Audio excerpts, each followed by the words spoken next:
అందరికీ శుభోదయం. మరి ఇవాళ శ్రీ శంకరాచార్య విరచిత సౌందర్యలహరిలోని 61వ శ్లోకం నేర్చుకుందాం. ఓం శ్రీమాత్రే నమః.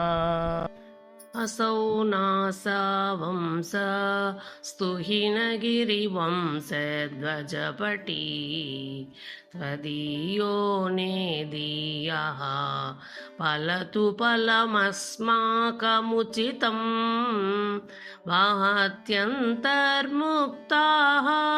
शिशिरकरनिःश्वासगलितं समृद्ध्यायातासां बहिरपि च मुक्ता मणिधरः. असौ नासावंस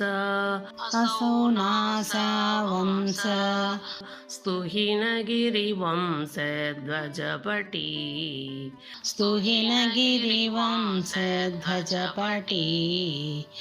त्वदीयो नेदीयः फलतु फलमस्माकमुचितं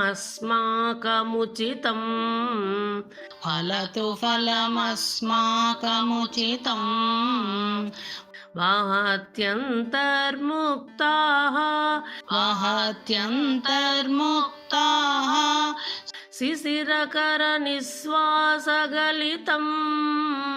शिशिरकरनिःश्वासगलितं समृद्ध्यायातासां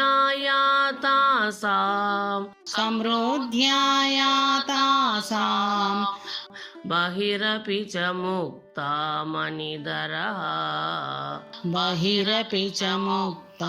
मणिधरः. असौ नासावंस स्तुहिनगिरिवंशध्वजपटी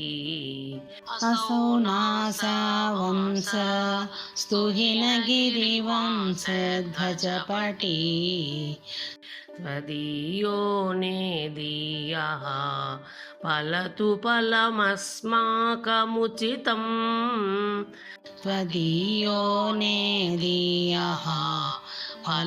फलमस्माकमुचितं वहत्यन्तर्मुक्ताः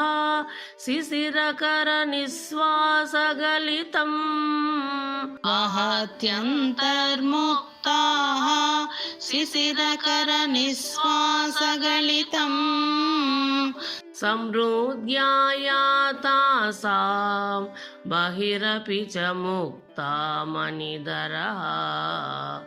समृद्ध्यायातासां बहिरपि च मुक्ता मणिधरः. असौ नासावंस स्तुहिनगिरिवंशध्वजपटी त्वदीयो नेदीयः फलतु फलमस्माकमुचितं वहत्यन्तर्मुक्ताः शिशिरकरनिःश्वासगलितं समृद्ध्यायातासां बहिरपि च मुक्ता मणिधरः. హిమవంతుడి వంశానికి పతాకం వంటి ఓ తల్లి, నీ నాసా వంశమునందు ముత్యాలు ఉన్నవనటానికి సందేహం లేదు. ఎందుకంటే నాసిక లోపల ముత్యాలు లేకుంటే శ్వాస వదిలేటప్పుడు ముత్యం ఎందుకు వెలువడుతుంది అని రూపకాలంకారంతో చమత్కారం. శ్రీదేవి వామనాసిక ముక్తామణిని ధరించడం దానిలో ముత్యాలున్నవని చెప్పడానికి ఆధారం అని చమత్కారం.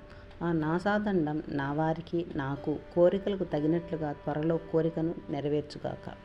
ఈ వీడియో మీకు నచ్చితే లైక్ చేయండి, షేర్ చేయండి, సబ్స్క్రైబ్ చేయండి. నమస్తే.